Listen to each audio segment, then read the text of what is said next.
अंत में भगवान कहते हैं ध्रुव जी से कि अंत में तुमको मेरा स्मरण द्वारा ऋषियों से भी ऊपर स्थान मिलेगा। मेरे ध्यान करने से ऋषियों से भी ऊपर स्थान मिलेगा। इतना कहकर भगवान अंतर ध्यान हो गए।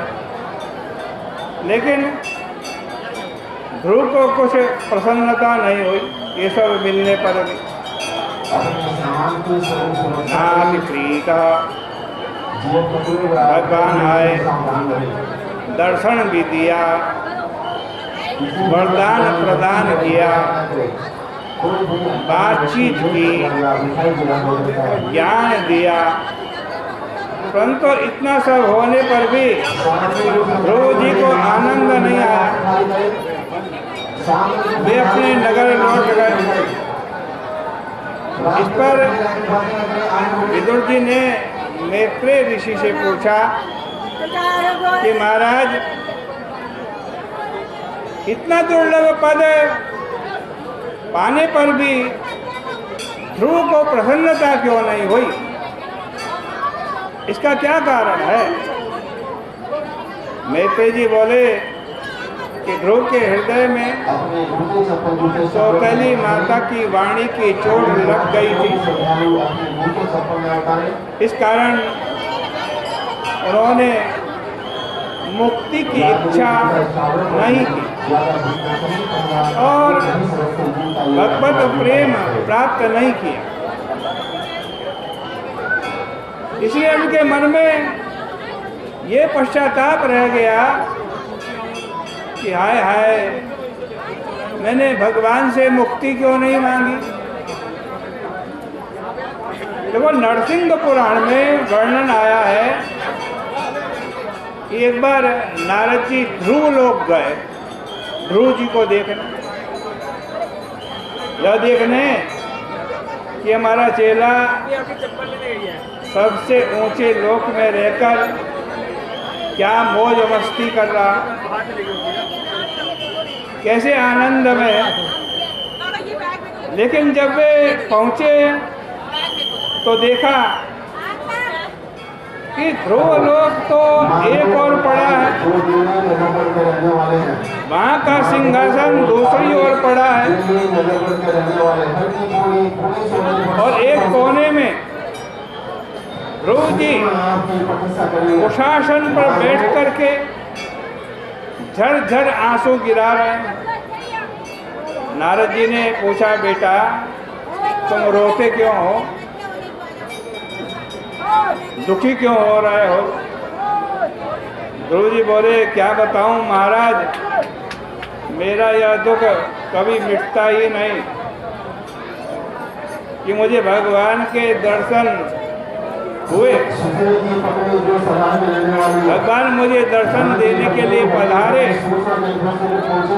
और मैंने उनसे संसार की वस्तु मांग ली।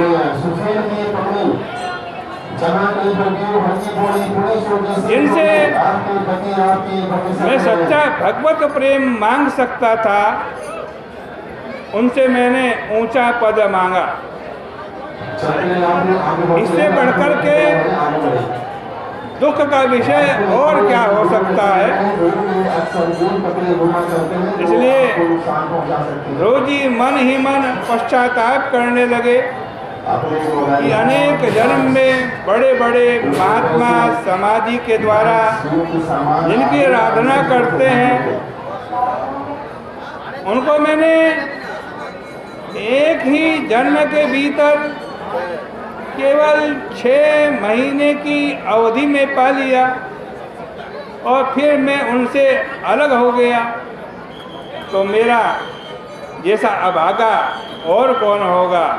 मैंने तो भवच्छिद पादमूलम तत्वा याचे यदंतवत्। भवच्छिदता उन भगवान के चरणारविंद में जाकर भी अंतवंत वस्तु मांगी।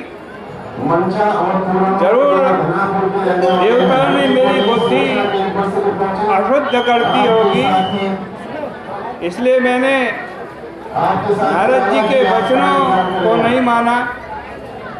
यद्यपि संसार में आत्मा के अतिरिक्त दूसरी कोई वस्तु नहीं है, फिर भी मैंने माया के वश में होकर अपने भाई को शत्रु समझ लिया और उससे मुझको इतना दुख मिला है। मैंने भगवान से जो याचना की वह वैसी ही याचना है जैसे कोई रोगी था, उसने किसी देवता की आराधना की, देवता प्रसन्न हो गया और कहा कि तुमको जो चाहिए वो मांग लो।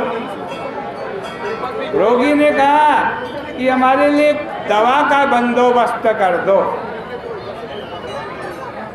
इस पर देवता बेचारे ने अपना सिर पीट लिया और बोला, सभी श्रद्धालु अपने सामान की सुरक्षा करें, जो कठोर व से सावधान रहे।